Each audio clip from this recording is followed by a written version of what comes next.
Hello, Frizzle fanatics! Here is the last 50 books I read, ranked and reviewed. How are these ranked? Not exactly by quality. These are ranked with my enjoyment level of the book. So sometimes a book is so bad it becomes a little good because I'm having fun making fun of it in my head, you know?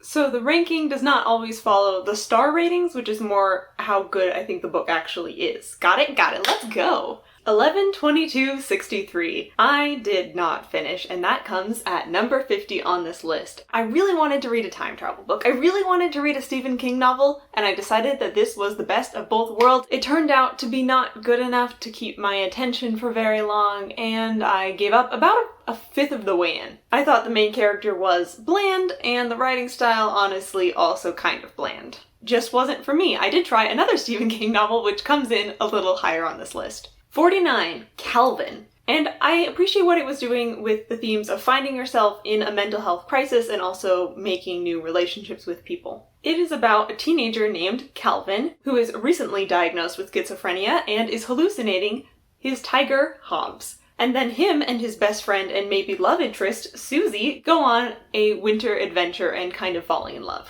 48, the this one. I've really loved John Green books in the past. I also enjoy the Anthropocene Reviewed podcast, but in book format, I couldn't really latch onto it. It was boring. I didn't finish it. It is a collection of essays about our human-centered world and a bunch of other topics. If that's your jam, go read it. Hounded. This is one of those books that should be lower on the list, but gets a few spots up because I hated it so much it became enjoyable to hate. This book follows modern-day Druid as he tries to avoid/fight various Celtic deities that he has grudges and/or relationships with. A pro is that it's kind of funny, and a con is that it's kind of sexist. 46, Billy Summers by Stephen King. This was my second attempt at a Stephen King novel, and you can see it didn't go up that much higher. I did finish it. The charm of this book is that it's an assassin hitman with a heart trying to get out of the business, small town America vibes. There's also an entire flashbacks autobiography timeline, which is, I think, the best part of the book, because the rest of it, a little slow-paced, kind of boring. Mort! My honest attempt at getting into the Discworld series. Alas, this is a very absurdist fantasy, and it's not really for me. This follows young Mort, who is apprenticed to Death, the literal Grim Reaper. Various hilarities ensue as the Grim Reaper might want to retire, but Mort is definitely not ready to take on that mantle. The first Sandman book. I quite enjoy comics, and I know that these are classics, and they're also getting their own TV show, and lots of people love them, but at least this first collection was really dragged down by having all these different side character plots that it was shoving at us all at once. We didn't just have the main Sandman as our main character, we also had all of these little subplots with other little characters, and that was supposed to be showing how Sandman's actions were affecting the whole world, but what it actually did was spread the interest too thin and mess up with the pacing. 43, The Lightning Thief. This is a book that I enjoyed much more when I was younger. Revisiting it now just reminded me how odd the structure is. It's very episodic. I think what gave these books their heyday was that they're so funny, absurdist, that kids can really latch onto them, and that they're also so exciting, something's always happening, that it's very easy to stay engaged. However, going back now, it's just disappointing how little depth there is to at least book one. It does get more complicated emotion and themes-wise as the series progresses, but this one, October Day number 3, Artificial Night. I heard this series starts getting good around book 3, so I just decided to start the series with book 3. I know, big brain moment there. I was a little worried it'd be too confusing, but all's well that ends well. I did enjoy the book, and though I was suddenly plopped into this world where the Fae and the humans are coexisting, and there's a secret world, and there's all these different undercurrents, and does she have 2 ex-boyfriends, and she was a goldfish? It was just a wild adventure ride to try to figure out where all of these pieces fit together in this book. But by the end, I still wasn't bedazzled with it, so Powder Mage 1, Promise of Blood. This one touches on themes between religion and science revolution and the right of kings to rule versus power comes from the people. It's also fun flintlock fantasy with lots of guns, shooty fun times. However, despite its interesting world, magic, characters, etc., I found it not living up to its premise in thematic potential, in character relationships, and especially in magical development and exploration. Animorphs number 28, The Experiment. In the range of Animorphs books, this one is on the lower end of quality, but what really endears me to it is the fun jokes. This one is narrated by 𝐂𝐸𝐀𝐏𝐄𝐑𝐒, the resident alien, and the fish out of water, kind of, I don't understand human anything, please help, is endearing and hilarious. I do recommend the Animorphs series, but if you're gonna skip some books, this is one that you can skip. 39. The Time Traveler's Wife. If you rewind me like 7 years, this was my favorite book. However, every time I reread it, it's like I see more of the flaws and I realize the pacing isn't that good and that's a little weird and the characters kind of lack some motivations, etc. I love this book's interesting premise, which is Henry, our main guy, uncontrollably time travels to times in his life, before it, after it, times that have emotional resonance for him. This means that Claire, our main girl, his future wife, has also met him many times, as future Henry has time traveled back into her past and present. And then finally, when they meet in the present time, it's their love story falling in love, and it's weird because Claire has already met Henry many times, and he has never met her before. And there's a lot of interesting things about, like, fate, because they both kind of fell for each other because of the time travel. So where did it ever start? There's a lot of weird causality kind of things. I wish we could take this awesome premise and then just, like,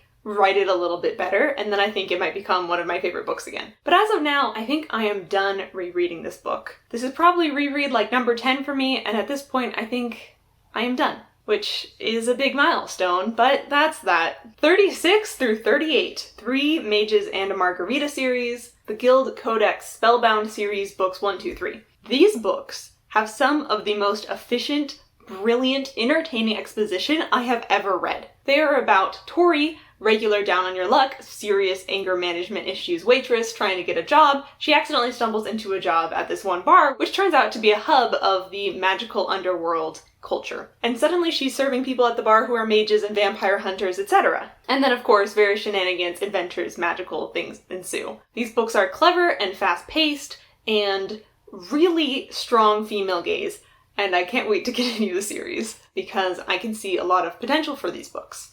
Number 35, Mr. Impossible. This is the second book in the Dreamer trilogy by Maggie Stiefvater, which is the sequel series to the Raven Boys. But this series focuses on Ronan Lynch, his brothers, and other dreamers, who are people who have the power to take things out of their dreams into reality. These books are very poetic, surrealist, interesting, delving into the psyche, just like you would with dreams. If that appeals to you, I'd say actually start with the beginning of the Raven Boys series, because that'll help you love these ones even more. This is a solid book, and I'm always looking forward to more Stiefvater books, but also I didn't fall in love with it as hard as I did with the Raven Boys. I think mostly just because I've never super connected with Ronan Lynch. My favorite character in these books is actually Declan, Ronan's older brother, who is a little bit more on the responsible, but also getting in trouble with the law and the black market side. And I find that dynamic and inner conflict more interesting than Ronan's, which is kind of more like being rebellious and trying to find himself. But whatever your inner conflict kink is, there's probably someone in this book with it, because everyone's messed up in their own way and it's very well handled and fun. If you're interested in any of the books I'm talking about, I have dedicated review videos for many of them. Go check out the description, I'll have links to everything. Numbers 24 to 34, the Kate Daniels series by Ilona Andrews. In this series, our main character, Kate, is the star of the show. She is spunky and rebellious and stubborn and oh so strong and oh so fun to follow because she's such an active protagonist. Kate lives in a kind of future, kind of ongoing apocalypse Atlanta, where magic is slowly returning to the world and it comes back and forth in waves and shifts, where for half the day your technology and electricity might be working, and then for the other half of the day the magic will be working, and then makes utter chaos as the world has to constantly adjust to these shifts. Kate is a magical bounty hunter, chases down the monsters, etc., gets in various romantic and political plots.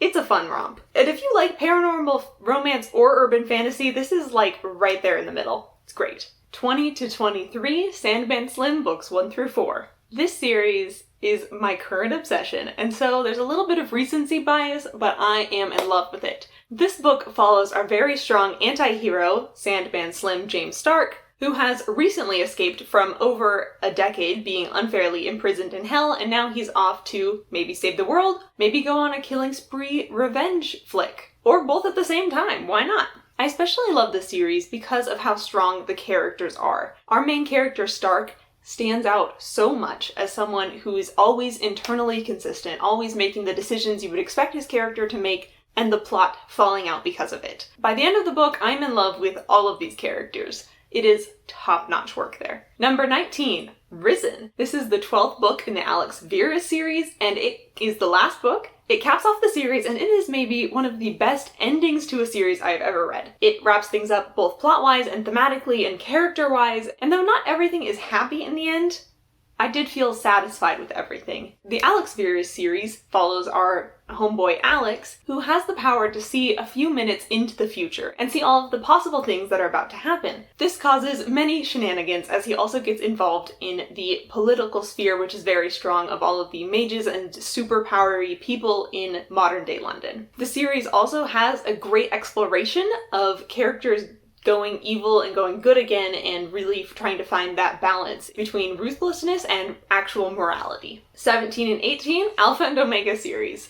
These were rereads because my roommate was reading the series at my suggestion, and she kept talking about it, and I got excited, and I started rereading the series, and I'm like, no, Chloe, you have so much to read. Don't start rereading this one now. I'll get around to rereading it later, don't worry. I think the longer I stay with these main characters, Charles and Anna, who are dual narrators in these books, the more I really appreciate their relationship and how they balance each other out. Both Charles and Anna are werewolves.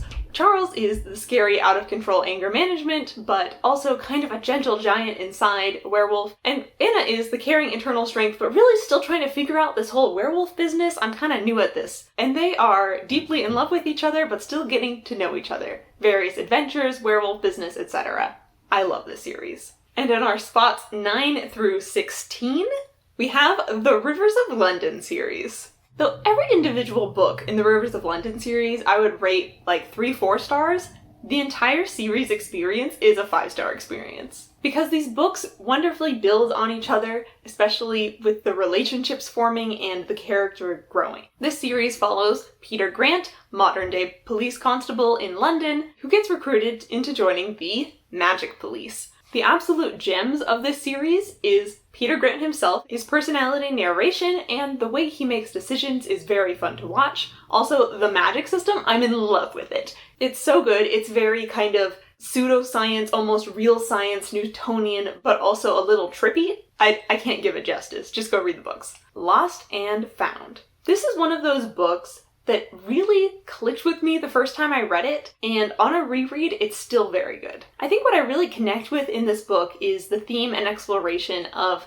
finding yourself and finding how you can use your talents to better the world, and also the difficulty of making friends when you're not exactly a normal person. This book follows Ezekiel Blast, standard semi-angsty teenage boy having trouble making friends because everyone thinks he's a kleptomaniac. Why does everyone think he keeps stealing things? Well, because he keeps returning things, but really, he just has a talent for finding lost things and then knowing exactly who has lost them. So this is about him coming to accept and find better control of his powers, also about him making friends, and also about him helping out with some mysteries going on. Number 7, Grave Peril. This is the 3rd book in the Dresden Files series, which is honestly one of my favorites of all time. And I think every time I read these books, I like them more. When I first read Grave Peril, I was like, it was okay. Now it's a 5-star book. And part of that is the way that it interacts with the entire series. The Dresden Files series follows a wizard named Harry Dresden, lives in modern-day Chicago, and occasionally consults with the police to help them figure out who is killing his people. Is it vampires? Is it ghosts? What? And there are some wonderful themes about the power of love. But what I really appreciate about book 3 on a reread is all the little seeds and groundwork it's laying for future books in the series, which I have not read. And finally, in spots 1 through 6, we have the entire Murderbot Diaries series.